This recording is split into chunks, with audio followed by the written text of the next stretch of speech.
Hello students, a very good evening to all of you. Welcome to my channel. This is a very important class on Know Your Text series and today we will read Look Back in Anger. But before starting, I want to give you a brief introduction about myself.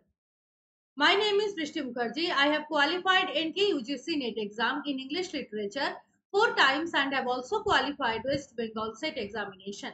I have 3 years of teaching experience. Moreover, I have also taught in NPTEL online course from IIT Madras 3 times.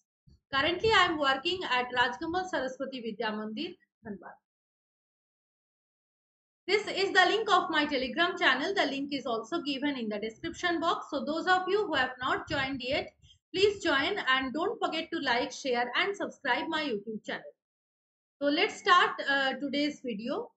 Today we will talk about Look Back in Anger by John Osborne, the detailed act-wise summary. But before starting Look Back in Anger, we have to know what is kitchen sink drama. You all are familiar with these two terms. One is kitchen sink drama, another is angry young man movement. So kitchen sink drama and angry young man movement both were started during the time of Second World War, just after the Second World War, and it was based on the changed condition of society. So the term is very interesting, kitchen sink drama.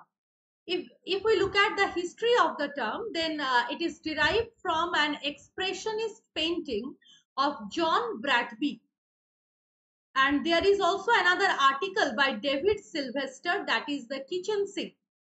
So the main source of the term is that expressionist painting of John Bradby, and you all know that during the modern age we faced so many important art movements. Revolution in different kinds of art forms were there. Among them, the most important movements are surrealism, expressionism, impressionism, dadaism. So one expressionist painter was John Bradby, and he painted a beautiful image of kitchen sink. I will show you the painting also. So this particular movement of angry young man, or the term kitchen sink drama, it became a popular term during 1950s and 60s. So kitchen sink drama was the product of the angry young man movement. So angry young man movement, angry young men characters were there if we look at all the kitchen sink dramas. So generally these plays portrayed the lives of the working class people who were generally considered as marginalized, and they always remained outside of the uh, borderline of literature. So this expressionist painter, as well as the angry young man dramatist, they brought the lives of the working class people into mainstream literature and started a different genre based on that. So in this particular play, Kitchen Sink Drama, we will find the descriptions and the mention of all the familiar things which we use in our daily life, like beer bottles, like sink, like washrooms, which are very common. And this particular drama portrayed a harsh, realistic style. There is no romanticism, there is nothing you can fantasize. Everything is about the hardcore reality, and that is really very harsh. This is the painting of the expressionist painter John Bradby about the kitchen sink. Now, you must wonder that why do we use the term kitchen sink? If we look at the symbolical significance of the term, then you can see that kitchen sink is a kind of symbol of the interior space of our personal life.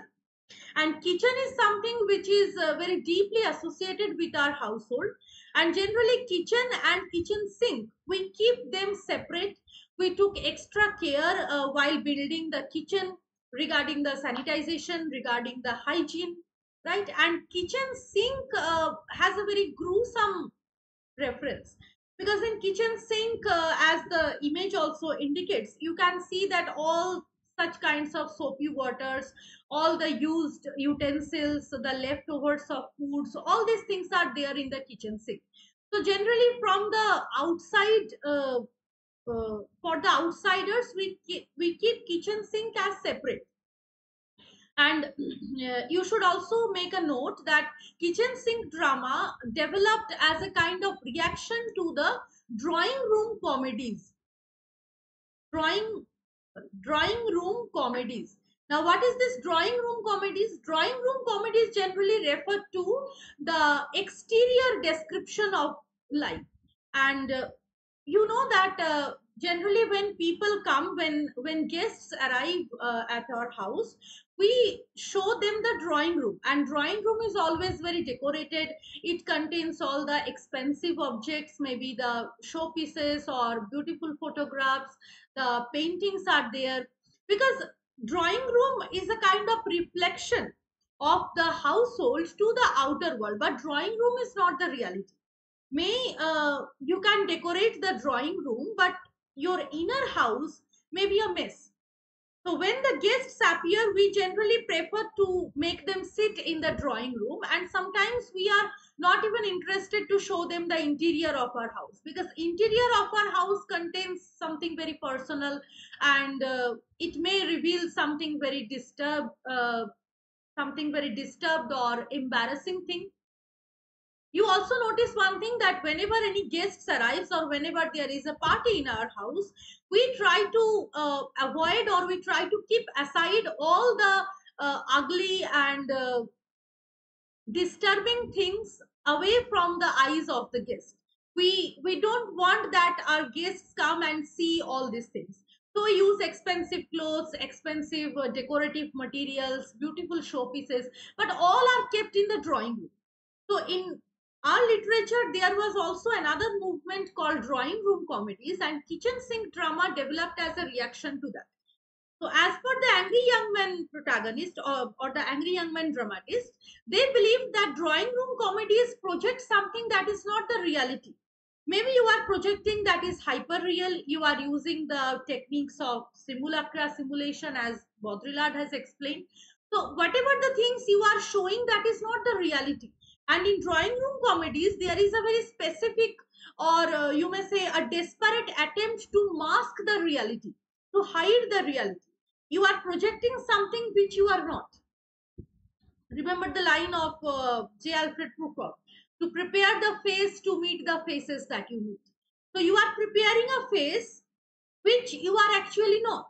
And you are projecting to the world that I am very happy, I am very fashionable, but maybe inside you are suffering from debt, you are suffering from some mental disabilities, you are suffering from family disturbances, you are suffering from economic crisis. But drawing room comedies never reflect that. It reflects something that is a kind of made up reality, got up reality. So against the drawing room comedies, the Angry Young Man protagonists, they developed the idea of kitchen sink drama. Right? So this is about kitchen sink. Now we come to the play Look Back in Anger. You all know it is a very famous play written by John Osborne, and this particular play has a different kind of background. The title is also very interesting. Look Back in Anger. So people, or the protagonist, is really frustrated, and looking back automatically indicates a kind of nostalgia, or not exactly nostalgia, you may say a remembrance of the past which was an idealistic past, and today you are recalling that past, when today you are facing frustration, today there is lack of that idealistic setup. So that is why look back in anger. So why such kind of situation created? So this play was set just after the Second World War. After 1945, the play was set. And what happened after the Second World War? You know that both the world wars impacted uh, the whole world in a different kind of way. And also in literature, we find the reactions, we find the reflections of the two world wars, right? You find the Holocaust literature, you find war poets like Wilfred Owen and Siegfried Sassoon, Isaac Rosenberg. They talked about the brutality of First World War. And after the Second World War, when during the Second World War, when Hitler started executing the Jewish people in a horrific manner, that created a particular part of literature, that is Holocaust. So this particular play, Look Back in Anger, is also set after the Second World War, when Britain was in a great economical crisis. Britain was facing a great economic crisis, and it was no longer the best world power. The impact which Britain had earlier, that as the best colonial power, that was not there after the Second World War. Because of the economic crisis, the power of Britain, the political and social power of Britain also got hampered. So as a result of that, Britain withdrew many colonies. They themselves withdrew many colonies because they could not control the colonial people. They also started to rebel, taking advantage of the situation that Britain was in a great disturbance, as it was the rule of history. And in that condition, to save themselves, Britain withdrew many colonies from different parts of the world.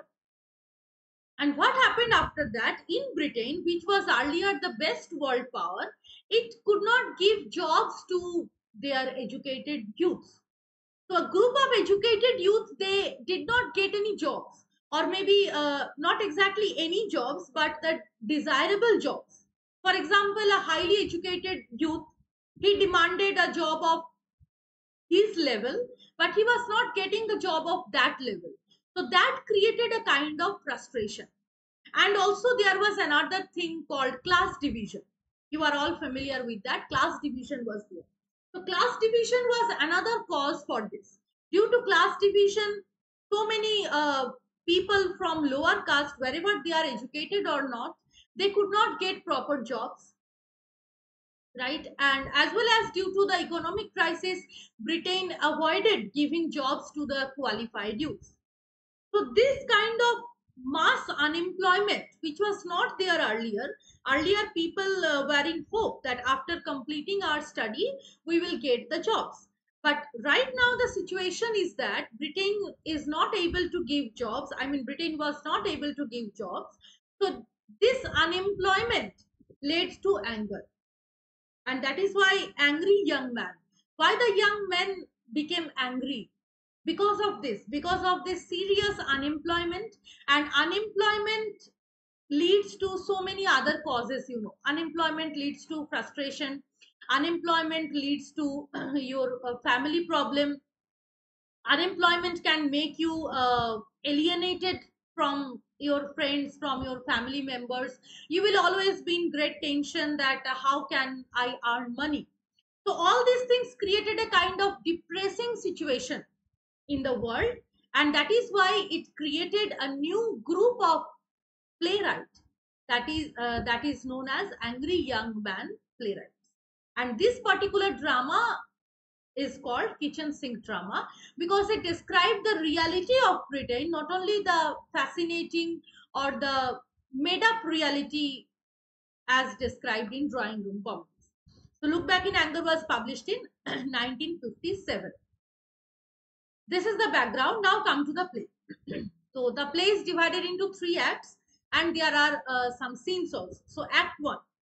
And if you read the play between the lines, you will find that the elaborated description given by Osborne, it indicates a very common scenario of a house. A Victorian house, a middle class Victorian house that includes everything. And the characters are also very simple. So Act 1 of the play opens in a Victorian house, and two characters are there. Mainly Look Back in Anger. Actually, Jimmy Potter, the main protagonist of the play, he looks back in anger.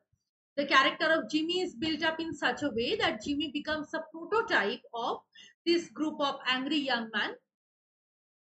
men. So Jimmy Potter and his friend Cliff Lewis, they are reading newspapers. Now, this kind of gesture, reading newspaper, talking without any reason to people, getting angry without any reason, these things are presented repeatedly in this play to show that it reflects the monotony of life. The people have nothing to do, they are just reading newspapers. So reading newspaper is a very important task, but such casually Jimmy and Cliff, they are reading newspapers as if they are passing the time. They have no other works to do, they have nothing to earn, they have no jobs, that is why they are passing the time by reading newspapers. So the play opens with one side Jimmy and another side Cliff, both are sitting and reading newspapers. Jimmy's character is described as a disconcerting mixture of sincerity and cheerful malice. Now, these phrases are very important. Disconcerting mixture. The mixture or the combination is disconcerting, which means it has some kind of imbalance. There is sincerity as well as there is cheerfulness, but it is combined with malice. So it indicates that by heart, Jimmy is not a very bad person, or rather, Jimmy is not an abusive guy. But society rather puts him into such a situation that his character becomes a kind of disbalancing mixture of sincerity as well as malice. There is sincerity, there is cheerfulness, but malice is there inside that cheerfulness. So it means that you are trying to be cheerful, but you cannot show yourself as cheerful, right? On the other hand, if we look at Cliff's character, Cliff is presented as an ideal youth, a very gentle, well behaved and sober guy. Jimmy is very rough. If you read Jimmy's dialogues, then Jimmy is very rough, and Jimmy is constantly trying to prove that the society is such that I cannot behave like you, and that is why Jimmy often quarrels with Cliff. That I cannot be so much gentle like you because society is not so gentle, and don't push me to that. Okay. So Cliff is more gentle and well behaved in contrast to Jimmy. Now another character is there, Jimmy's wife, Allison. Now, Allison is introduced as ironing the clothes. So, now look at the lack of communication. Jimmy is there, his wife is there, his friend is there. Jimmy and his friend are reading newspapers, and Allison is doing her own task. So what is Allison doing? Allison is ironing the clothes. Now, throughout the play, you will find that Allison is ironing the clothes. Now, what does this ironing signify? Iron. Why do we iron the clothes? So that our clothes look straight and proper, glossy, right? So ironing the clothes means your clothes are getting cramped and disturbed. You are ironing it so that it will look better. Allison's ironing here signifies a desperate attempt to maintain their relationship in a proper way. In the course of the drama, you will feel that the normal bonding between a husband and a wife, that is not there in the case of Jimmy, and that is not there in the case of Jimmy and Allison. Allison is very submissive, polite woman, but Jimmy behaves with her so rudely. It indicates that there is some kind of anomaly or disturbance in their relationship. So Allison's ironing the clothes indicates Allison's desperate attempt to maintain their relationship, to straighten their relationship in a proper way. Throughout the play, Allison irons the clothes. Right. Okay. So now what is Jimmy doing? Jimmy is reading the newspapers and Jimmy is disgusted regarding the contents of the newspaper. He is frustrated to read what kind of news are coming. He asks whether Allison also feels the same. So it often happens that when after the Second World War, if you are reading newspaper, you will find the news of violence, you will find the news of all kinds of social corruption is there. So why is Jimmy disgusted? Because Jimmy has a desperate attempt. Jimmy is making a desperate attempt to find hope in his life, which is not there. And reading newspaper is also a sign of gaining some hope. Maybe Jimmy is finding some news of employment, right? Some advertisement regarding any kind of jobs. But Jimmy is disgusted regarding the contents of the newspaper. It contains nothing important. So Jimmy asks that whether Allison also feels the same. Then Allison very politely says that I have no time to read paper because I have to do my household tasks And like a true, ideal housewife, Allison does household works first, then reading newspaper. And it also indicates that for women to engage all kinds of intellectual uh, discussion or reading is a kind of luxury for a housewife. So Addison politely says that I have no time to read, so I don't know what is happening. Jimmy is bored and asks Allison to go and sleep. Now, Jimmy asks Allison to go and sleep. Why? It doesn't show that Jimmy is very much concerned regarding Allison. Rather, Jimmy wants to avoid. Jimmy wants to stay alone. So when Allison talks, Jimmy says that go. You may go and you may take rest. Don't disturb me. That kind of thing. But Cliff politely requests her to come and join. Cliff says that no, you can come and you can join. He flirts with Allison and praises her beauty. This kind of things are also there. And you will also find that Allison is closer to Cliff than to Jimmy because of Cliff's politeness. Jimmy has no concern. Jimmy is not at all concerned for his wife. Jimmy never asks that how are you? How are you doing the household jobs? May I help you? No, there is no such kind of thing. So Allison sits with them. Cliff is reading an article about the involvement of the Christians in making hydrogen bombs. So you see all kinds of news of destruction is there. Jimmy reads it and criticizes it as an effort of denying the sufferings of working class people. Jimmy says that the newspaper authority or the media is spreading this kind of news because they want to hide the news of unemployment. They want to hide the news of the sufferings of working class people, that without jobs how are they surviving. They are not ready to bring the reality to the people. That is why they are publishing all such news as such sensational news. Remember, there was also a term very popular known as yellow journalism. इसी समय पे popular हुआ था, the term yellow journalism, which indicates the publication of all such sensational and fake news, and all the real news were suppressed.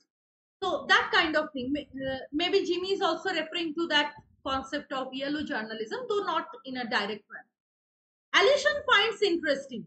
So when this kind of news comes out that the Christian people, who are generally considered to be the worshipper of non-violence, because Jesus always spreads the message of forgiveness. So the followers of Jesus, the Christian community, they are making hydrogen bombs. They are also in the path of destruction. So Allison finds another interest in that news. Now Jimmy recalls Allison's father, who was in army. He was a Colonel Redfern. So Jimmy talks about that, and then suddenly, while reading the newspaper, Jimmy reads the day. It is Sunday. So Jimmy says that I never like Sundays. You know why? Because Sundays, as per the Christian community, Sunday is a day of worship. Right? Sunday is a day. It is considered to be a holy day. You need to go to the church and you need to pray. Now Jimmy has no faith on God, and after the Second World War, you can also connect it with the other literary theories which emerged after the two world wars, like existentialism, like nihilism, by Friedrich Nietzsche. Nietzsche very clearly declared that God is dead, I killed him. The very famous line of Nietzsche, God is dead and I killed him. So all these things are there, and that is why the faith on prayer, the faith on achieving something up by praying to God, by offering, by asking His blessings, these ideas are getting backdated, and people like Jimmy, they are gradually alienated from God. So that is why Jimmy says that I don't like Sundays, because it is always filled with holiness, holiness. You have to pray, you have to go to the church. What is this? Why should we pray, and what should we get after praying? I have got nothing. I have got only frustration. So why should I pray to God? That kind of attitude was there. Jimmy says that I never like Sundays, and they again shift back to their discussion on newspaper article. So suddenly Jimmy found an article written by Cornell Redfern. It was published, Allison's father. So Jimmy reads the article, Jimmy reviews it, criticizes it, that it is all talking about war, talking about destruction. Now suddenly Jimmy laughs at Cliff for his wrinkled trousers. Now just before that, Allison is ironing the clothes, and now Jimmy laughs at Cliff for his wrinkled trousers. So in this way you can connect. one expression with the another, and that will enhance the beauty of the play. Allison requests him to put those off for irony.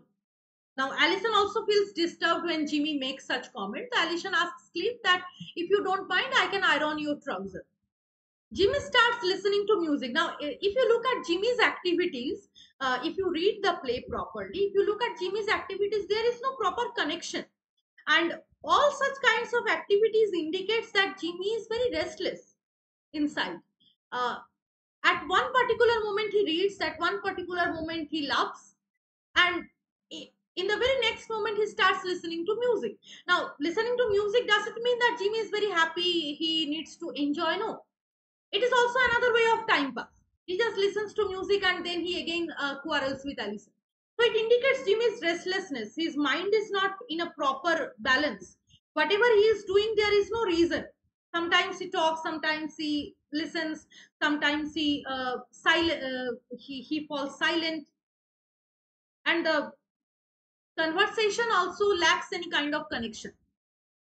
Jimmy starts listening music, and while maybe the music takes him back to the world of world before the World War, and he recalls the simplicity of the earlier Britain. He recalls how happy we were there, that kind of thing. How happy we were there during the time of during before the World War. So how the situation, how beautiful the situation was of earlier Britain. Now, at the very next moment, he stops playing the music and he asks Allison whether her friend Webster is coming. So, Allison is going to reply something. Then Jimmy looks at Allison's appearance, and he criticizes Allison's family members. Now, this is also very interesting thing that Jimmy has no concern for Allison. What is the reason? The main reason is that Allison belongs to the community. Allison belongs to the upper class community, and Jimmy belongs to a very working class people. So at every moment, Jimmy is criticizing Allison and his and her family members to vent up his anger against the upper class people. Maybe the group of people represented by Allison, they are now the holders of job, but even people like Jimmy who are from the middle class background, due to their class barrier, they are not able to get that particular job with in spite of having the same kind of eligibility. So that thing is there. That is why Jimmy never loves Allison properly, and Jimmy always criticizes. Jimmy always tries to find any issue to criticize Allison and his family members, and her family members. So he started criticizing Allison's brother Nigel. So how is Nigel criticized? Jimmy says that you also belong to a community of corrupted people, because your brother is expert in befooling others. That is why he is a very successful politician. He loves to befool others. He has a very great skill of befooling others, and you are his sister. So you cannot be better than that. You are also befooling me by entering into this kind of marital relationship. Jimmy calls Allison the lady pusillanimous. This is a kind of abusive term which should not be used for his wife, but Jimmy does. Now, lady pusillanimous. Now, Jimmy asks Allison the meaning. Allison fails to answer. Then Jimmy says, "Oh, you are from the upper class and you don't know the meaning of a word." So he calls Cliff. Cliff, just open dictionary and tell Allison the meaning. So this thing continues, and now Allison hands over Cliff his trousers. Cliff thanks her and embraces her. Allison also returns to irony. And Jimmy tells Cliff that Allison is always clumsy. Though Allison is doing very hard work, she is constantly ironing the clothes, which is not very easy thing. But Jimmy says that Allison is always very clumsy, very lazy, and I don't like her. At that time, the church bell rings, which means the timing of prayer is there and people are going to pray. So Jimmy cries out hearing the church bells. The church bells make Jimmy feel more oppressed. He doesn't like that bell because that bell has no message of peace in Jimmy's mind. Allison requests him to keep quiet, otherwise Miss Drury will come after. Who is Miss Drury? Miss Drury is the landlady. Jimmy is living in a rented house and Miss Drury is the landlady. So Allison says that please don't shout, otherwise Miss Drury will come. And you can understand very well that Miss Drury is a very strict woman. Jimmy and Cliff start fighting and push Allison. All of them fall down on the floor. So this kind of activities actually have no meaning. They are just passing the time. Allison mistakenly slips on the floor and burns her arm on the hot iron. Now, this burning, this accidental burning of the arm of Allison's arm may indicate that uh, whatever Allison is trying to do to maintain the proper relationship by ironing, that may not be possible. So Allison's burning indicates that there is something fatal. There is something dangerous if Allison is again trying to bridging up the gap between Jimmy and her. This should not be done, and if this is done, then Allison will be the sufferer. The accidental burning symbolizes that. So Jimmy apologizes and goes out. So Jimmy behaves very formally that because of this thing, Allison burns her arm. So Jimmy apologizes very formally and Jimmy leaves the room. Now Jimmy has no concern that Allison has burned her arm, so Jimmy has to come and take care, maybe applying some balm or anything. Jimmy doesn't do anything. Jimmy just says sorry and goes out. Cliff tries to nurse her. Allison laments that she has forgotten how to behave like a young girl.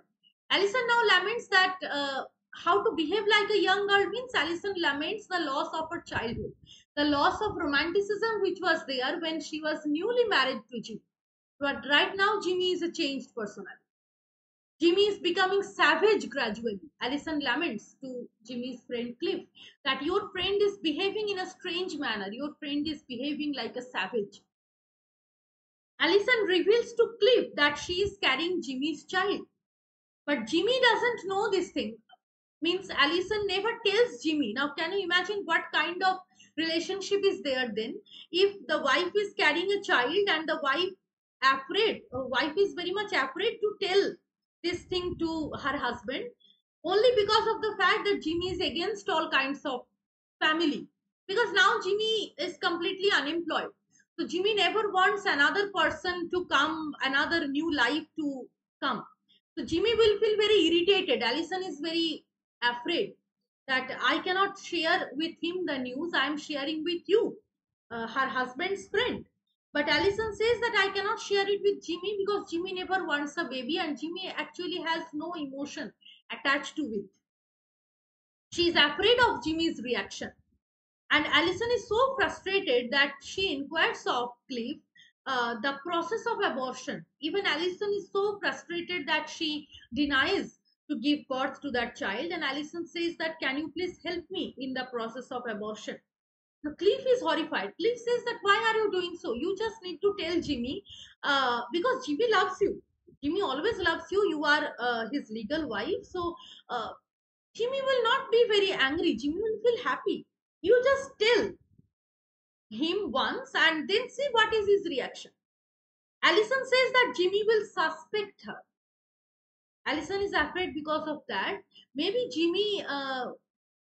will Jimmy will refuse to accept this baby as his own child. Jimmy will accuse Allison because Jimmy has this kind of preconceived notion that the upper class ladies have no character. They are not happy with their husband and they always try to keep some extramarital relationship. So maybe Allison has that kind of liaison with another male friend and the child is his. So when they are discussing about this thing, Jimmy enters. Cliff tells Jimmy to concentrate. Now, Cliff is not saying directly, but Cliff says that, Jimmy, why are you moving here and there? You have such a beautiful wife. Cliff is making fun of Jimmy that you have such a beautiful wife. You need to take care of her. He also mocks how Allison married Jimmy the Hill. Cliff says that Allison is such a beautiful girl, but her life is totally destroyed after marrying you. So why are you not giving any attention? Just look at your wife. She has some kind of change. Uh, just look at her, discuss with her, and feel the emotion. Why are you behaving in such a way? So Cliff leaves Jimmy and Allison together and he goes out. Jimmy gives Allison a hint to be intimate at night, but Allison refuses because she is already carrying the child. She admits that she likes Cliff. And Jimmy is not angry. Jimmy says that yes, Cliff is my only friend, and only with Cliff I can share everything. So now Jimmy calls her a cute squirrel. So you can see the constant mood swing of Jimmy. Now, when Allison says that Jimmy is now in a very romantic mood, so Allison is about to tell that I am carrying your child, but at that time, Cliff returns. And there is a phone call for Allison. So Allison goes out of the room and picks up the phone. Uh, Over the phone, there is Allison's friend, Helena. Helena calls Allison, and Helena has a request. Helena requests that I'm working with an acting company and I have a long project to finish. So, can I stay a few days with you? Helena asks his friend Allison that I want to stay for some days in your house because I have to do this assignment. So Jimmy is not happy. Whenever Jimmy listens that Helena is on the phone, Jimmy is very upset and Jimmy curses. Jimmy curses unknowingly his unborn child. Now in Act 2, Scene 1, the room is same but the time is 2 weeks later. Helena has already come. Allison is making tea in the morning. Helena comes and Helena assures Allison that now I am there to help you in your household job. I know how to cook. So don't be so upset. Allison is very happy because Allison has no one to talk, no one to share her thoughts. So she is happy when her friend arrives and Allison thanks Helena for that. She is astonished to fetch water for washroom from down. Now, Helena also belongs to the upper class community. So, when Helena comes, Helena expects that maybe Allison is living a luxurious life. But Helena sees that there is no system of tap water in their washroom and you have to carry buckets of water from downwards. Helena is very surprised that Allison, you are the daughter of Cornell Redfern. You are from a so wealthy, lavish family. How are you adjusting yourself with such kind of shabby working class people? So Allison makes her understand. They both are talking, and then Jimmy loudly plays trumpet. Now this is the only way to disturb Allison and Helena. There is no other purpose. Allison is afraid that the landlady will throw them out. Now, Helena also comes to know that this is not their own house, this is a rented house. So, Helena talks and Helena reveals that she has a kind of likings for Cliff. Allison also says that they feel attracted to each other and are comfortable. So, she recalls some kind of other memories. Jimmy was earlier received an offer to start a sweet shop, but Jimmy was not ready to do that because this particular job was not up to Jimmy's mark. So she is happy that he has left for China. Allison's mother has taken stewardship of her wealth after marriage. Allison reveals her family background, and now Allison also tells to Helena about the baby, and Helena also says the same thing as Cliff has said, that you have to tell Jimmy about the baby. So, and she also says that Allison must keep a backup plan, that if Jimmy is angry, then Allison should escape, otherwise Jimmy will kill both Allison and the baby. She takes Allison to church. Cliff and Helena start eating. Then Jimmy enters and criticizing her friends. Jimmy writes a poem, The Cesspool, which is not a very worthy poem, just kind of shabby working class uh, fancy is there. He is sure that Helena will like it as it is imbibed with Dante's philosophy. Now, there is again a kind of satire as Helena also belongs to the upper class community. So Helena asks that, Jimmy, why are you so oppressive? Why are you so rude? You are not saying one particular word properly. You are not behaving in a decent way. Why are you so angry? Jimmy laughs. And Jimmy tells Helena not to pretend to be so sophisticated like Oscar Wilde's characters. So this is also a kind of satire. You can understand. Jimmy gives examples of Allison's mother dirty show off of her motherly affection. So Jimmy, at every moment, Jimmy is clearly venting out his anger for the upper class people, and he is leaving no opportunity to criticize. So whenever there is someone from the upper class community, Jimmy's anger comes out, and Jimmy says whatever comes to his mind. He wishes that this old bitch must die. Old bitch refers to Jimmy's mother-in-law, Allison's mother. And before Allison, Jimmy mentions that this lady must die. She is so hypocrite. Cliff requests Jimmy to stop. Now, Cliff is a very sober, well-behaved person. So, Cliff requests that Jimmy, why are you saying such things? It is some kind of family secret, and you are saying it before Allison, even Allison's friend Helena. Why are you just hold your tongue a little bit? But Jimmy continues. Jimmy doesn't care about anything what society will think. Jimmy imagines Allison's mother is dead and her body is eaten by worms, and he is mentioning it before Allison. Jimmy is telling Helena the story of their wedding. So finally, Allison's parents also come, and Jimmy criticizes everyone like Helena, who loves to remain in the past and avoid the dark reality. According to Jimmy, all the upper class people, they are avoiding the dark reality. They are projecting the world as in the drawing room comedies. Helena threatens Jimmy that she will slap him. Jimmy also replies that I will also slap you. Jimmy has seen many deaths in his life, so he is desperate. He is talking about that. Jimmy's father died when he was only 10, and Allison feels all the more pressure as Allison is already physically weak, and till now she is facing all kinds of oppression. She is very upset. Jimmy asks Cliff to try to love Allison because Jimmy knows that he cannot give love to Allison. So Jimmy asks Cliff to provide him comfort, and Helena is also intervening all these things. Finally, Allison takes the prayer book and goes to church. Now comes Act 2, Scene 2. Act 2, Scene 2, Cornel Redfern arrives, Allison's father, and her father has come to take Allison back. So Allison is preparing to leave with his father. Cliff is looking after the sweet stall, and Jimmy has gone to see Hugh's mother. Cornell realizes that Jimmy hates all of them, and he also regrets that this marriage should not be done. It was a kind of hasty decision taken by him, and this has destroyed his daughter's whole life. So he is lamenting, and he decides to take Allison back. Allison denies and says that she marries Jimmy in spite of family disapproval. Allison says that, Father, it is not your fault, it is my fault because I love Jimmy so much, and I have decided to marry. It is not you who has forced me in this kind of relationship. And Alishan also says that now I realize Jimmy never loves me. It is Jimmy's revenge on the upper class society as he successfully marries a girl from upper class. So it is a kind of winning a challenge. There is nothing else. Redfern also talking about the earlier past, which was very beautiful. And Allison laments that Jimmy is already changed. Jimmy is not like earlier. So finally, they leave, saying goodbye to Helena and Cliff. Cliff requests Allison to wait for Jimmy because Jimmy is not at home, but Allison refuses. Allison says that I will not wait. And instead, she hands over a letter to Cliff. Jimmy returns and Helena hands him the letter that Allison has left your house and she has kept this letter.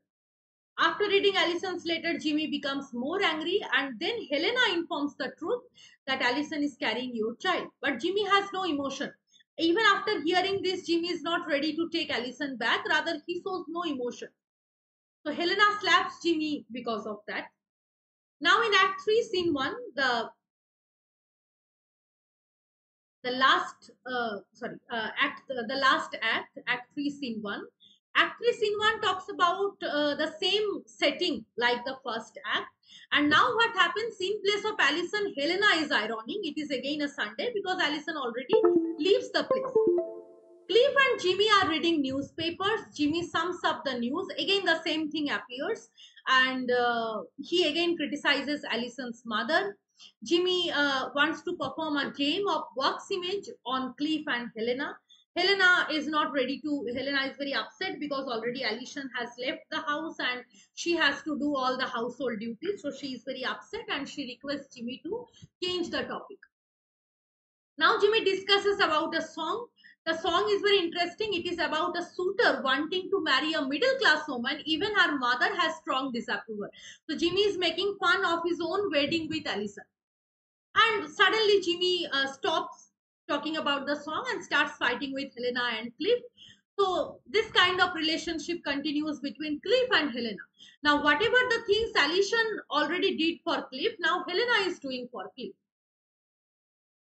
Uh, Helena confesses her love for Jimmy. Jimmy wants to close the sweet stall and moves off with Helena.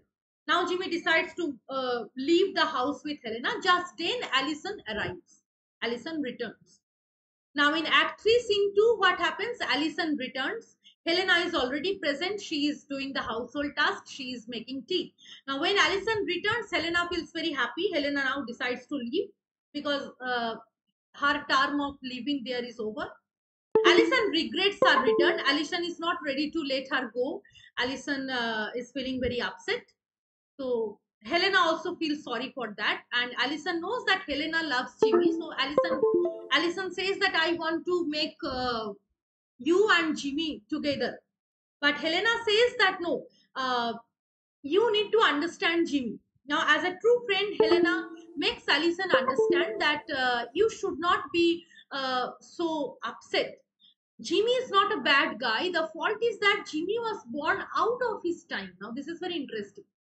This indicates that Jimmy, the earlier description of Jimmy, a disconcerting mixture of sincerity and cheerful malice. So Helena realizes that, and Helena says that Allison, you should not misunderstand Jimmy, because Jimmy is not a bad guy. Rather, it is Jimmy's fault that Jimmy has born out of his time.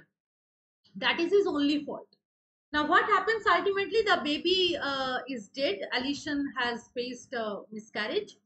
Helena tries to make her comfort. Helena tries to comfort her, and Allison says that you must stay because Jimmy needs you more than me. So Jimmy is not ready to talk with Allison, but Helena informs Jimmy that you have to talk with Allison because Allison has lost the baby and she is in great depression. So you have to stand beside her. Now Allison finally says sorry to Jimmy, and Allison cries out of pain, and then Jimmy says that okay, everything is done, and now from now onwards we will try to live happily, and we will try to manage all the kinds of situations. So don't feel upset. We will again be happy. They embrace each other passionately. So this is how the play ends. The play ends in an optimistic note that Jimmy and Allison are getting reconciled, but there is also a question mark whether Jimmy will really be able to live with Allison or not. So this is about the play. It's a beautiful play, and if you read the play between the lines, you will find all kinds of distraction and all kinds of small use of phrases. Jimmy's reaction, Allison's reaction, all these things are there. And this play is not only talking about the issue of unemployment, but it also highlights the issue of class conflict, which can destroy a family relationship, and how the bonding of relationship is getting so loose with the arrival of Cliff and Helena. Both of them are getting attracted to each other, so there is a kind of flexibility and very dark flexibility of changing your partners, that kind of thing. Allison is also feeling attracted to Cliff. Jimmy is also feeling attracted to Helena. They should not be. So it indicates the some kind of disturbances in the relationship of middle class society, and highlights the life of working class people, their struggle, their mindset, how it is contrasted with the lives of upper class people. And during that time, Look Back in Anger was a super hit play. It continued to be performed on stage for a long time, and Osborne received a worldwide fame after the publication of this. So that is about Look Back in Anger. I hope you have understood the play and you have enjoyed it. So if you get some time, please try to read the play, because these are all classic texts, and as the students of literature uh, or as the scholars of literature, we have to know all these kinds of classics. So please read the play and you can comment your feelings after reading it. So thank you for listening. Bye bye. See you soon again in the next video. Thank you.